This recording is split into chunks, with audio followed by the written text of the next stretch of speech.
Hälsningar från Olympen!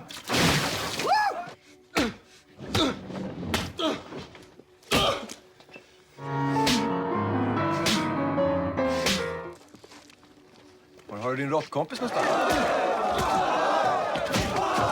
The story kicks off with a guy named Eric getting into a brutal fight with one of his so-called friends.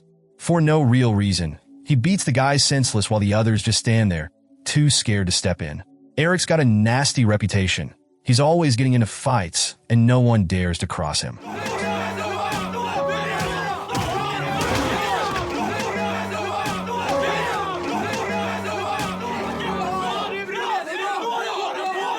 Soon enough, Eric gets called into the principal's office. The school has had enough of his violent antics, and without wasting time, they expel him. Att det sen råkar finnas lärare på den här skolan som mer än gärna... Så hänsynslöst beteende. Det är obegripligt. Skrämmande. When he gets home, things don't get any better. His stepdad is waiting, ready to dish out a harsh punishment with a cane. Eric's mother, instead of defending him, just lets it happen. She believes he needs to learn his lesson. Later, his mom sets up a meeting with an old friend of hers, Gunnar, who happens to be a lawyer. Gunnar hands Eric his business card, telling him to call if he ever gets into trouble. Eric just stares at it, confused. After the lawyer leaves, his mom makes it clear that she's disappointed in him for getting expelled. But she's not giving up on him just yet. She's already found another school for him. This new place is Jarnsberg, an all-boys boarding school. She makes it clear that this is his last shot. If he messes up here, he's got nowhere else to go. Eric, realizing the seriousness of the situation, promises to do his best and stay out of trouble. When he arrives at Jarnsberg, Eric looks different. He's in uniform, and his hair has been cut short. His roommate is Pierre, the school's top student. The two hit it off right away since Pierre is friendly and easygoing. That night, as they head to the dining hall, Eric meets a guy named Johan. Johan warns him that this school has a strict hierarchy. Students are treated based on their social status. Just as he's explaining, two rich, noble-born students, Otto and Gustav, call over a kid sitting next to Eric. This boy comes from a regular family, which makes him an easy target for bullying. Otto and Gustav have all the power here. Their families have major influence over the school, so they do whatever they want without fear of consequences. They also run the student council, which basically means they can punish anyone they don't like. After dinner, Pierre invites Eric for a quick smoke. At first, Eric refuses, remembering his promise to his mom to stay out of trouble. Johan also warns them that getting caught could mean serious punishment. But Pierre insists they won't get caught, and eventually, Eric gives in.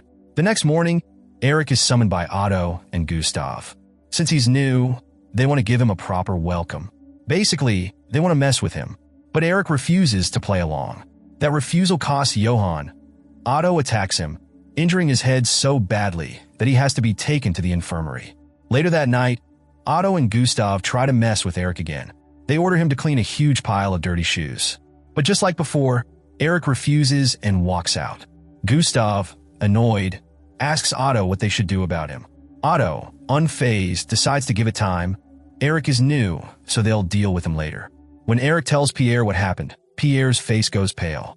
He warns Eric not to disobey Otto and Gustav again. Anyone who stands up to them faces serious punishment. But Eric, having been a bully himself in the past, isn't intimidated. He flat out refuses to follow their orders. That night, Eric and Pierre try to come up with a way to stop Otto and Gustav's bullying without resorting to violence. But it's easier said than done. Most students would rather put up with the bullying than risk getting hurt. The next day, Gustav purposely bumps into Eric in the hallway. Then he demands an apology. Eric refuses, pointing out that Gustav was the one who walked into him. Furious, Gustav challenges him to a fight later that night. Pierre and Johan warn Eric that Otto and Gustav never fight fair.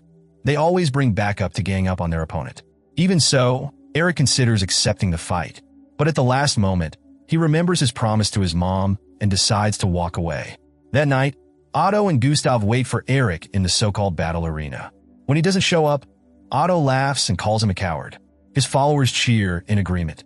The next day, Otto reads out a list of students who have broken school rules and deserve punishment. Of course, Eric's name is on it. As student council president, Otto sentences him to a month of punishment, which includes digging a 1-meter-deep trench around the school. Because of the punishment, Eric ends up eating alone in the dining hall late at night. While he's there, a cafeteria worker named Marja approaches him. She seems to take an interest in him, saying that he reminds her of her brother, who also refused to submit to unfair treatment. After eating, Eric goes outside for a quick smoke. Marja catches him and warns him that smoking isn't good for him. Then, out of nowhere, she kisses him. They both know relationships between students and staff are strictly forbidden, but at that moment, they don't care. During the Christmas holidays, Eric goes home. His mother welcomes him warmly, but his stepfather doesn't even try to hide his disdain. He immediately questions why Eric has been getting so many punishments at school. Eric tells him the truth. He refused to follow orders from a noble's son, which landed him in trouble. His stepfather scoffs, saying that noble-born students should be respected and obeyed. Then, seeing Eric's bad report card, he gives him another brutal caning.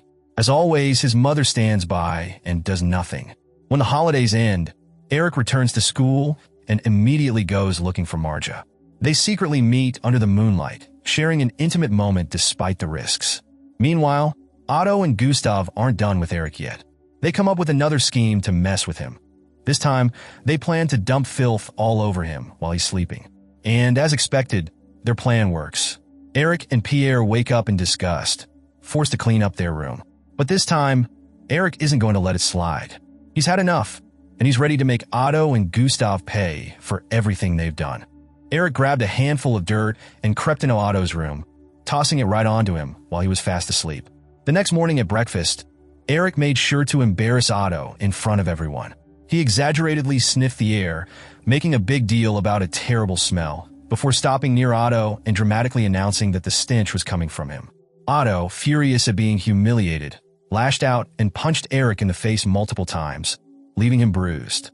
But Eric stuck to his promise to his mother and didn't fight back. Marja quickly intervened to stop Otto from continuing. Since they couldn't get a reaction out of Eric, Otto and Gustav decided to target Pierre instead. During lunch, Otto called Pierre over, but Pierre refused, knowing he had done nothing wrong. Otto wasn't going to let it go that easily, so he challenged Pierre to a fight after the last class of the day, making it clear that refusing to show up would lead to serious consequences. This was all a scheme to get at Eric. Pierre was just a pawn in their game. If Pierre got beaten up, Eric would be provoked into reacting, and if Eric fought back, Otto and Gustav could gang up on him and put him in his place. That evening, Pierre had no choice but to face Otto. He arrived at the designated spot, where Otto and Gustav stood with their usual gang of followers. Pierre attempted to stand his ground, but he was no match for Otto, who knocked him down easily. The fight was brutal, and Eric was nowhere to be seen. When Eric finally arrived, Pierre was already badly hurt, and there was nothing he could do.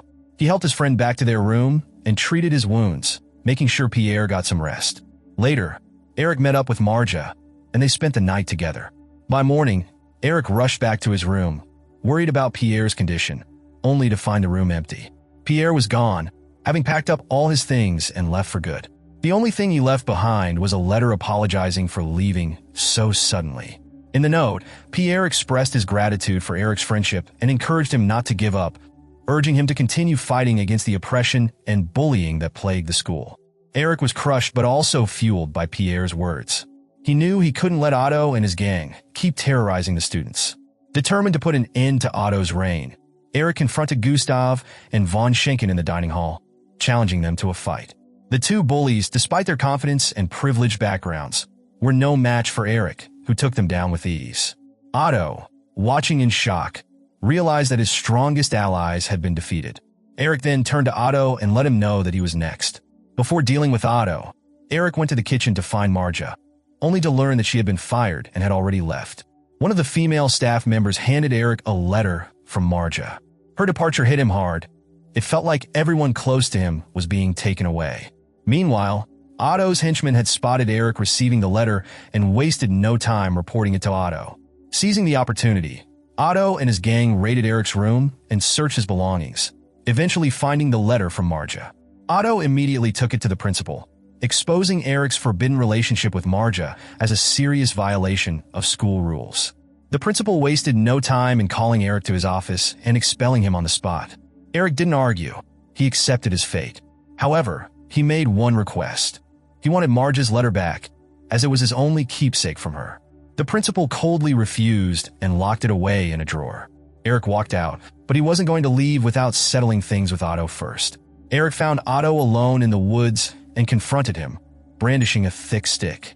He ordered Otto to kneel, and Otto, terrified, obeyed without hesitation. Desperate to save himself, Otto even offered Eric $10,000 to let him go. Eric wasn't interested. He lifted the stick, making Otto believe he was about to strike.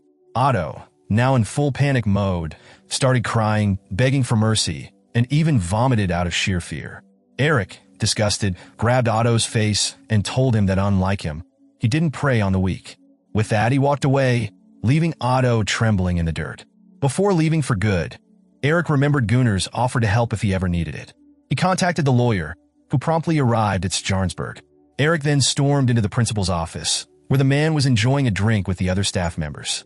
Eric demanded that his expulsion be revoked and that Marge's letter be returned to him. The principal scoffed at first, but then Gunnar stepped in, threatening to expose the toxic hierarchy and culture of bullying that had been allowed to fester in the school. Faced with the risk of public scandal, the principal had no choice but to comply. He reinstated Eric as a student and dissolved the corrupt student council led by Otto.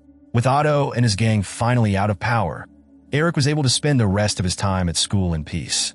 He graduated successfully, making his mother proud. However, his stepfather was less than pleased, focusing only on Eric's low behavior grades. When he attempted to punish Eric, Eric had had enough. He stood his ground, making it clear that this would be the last time he tolerated any violence in the house. Then, with one powerful kick, he forced his stepfather out of their home. Not long after, Eric reunited with Pierre, who was about to leave for Geneva to continue his education. The two friends promised to meet again in the future. If you like this recap, don't forget to hit that like button. And if you didn't, hit the dislike button twice, just to be sure. Make sure to check out the full movie for the full experience. Thanks for watching, and don't forget to subscribe for more content like this.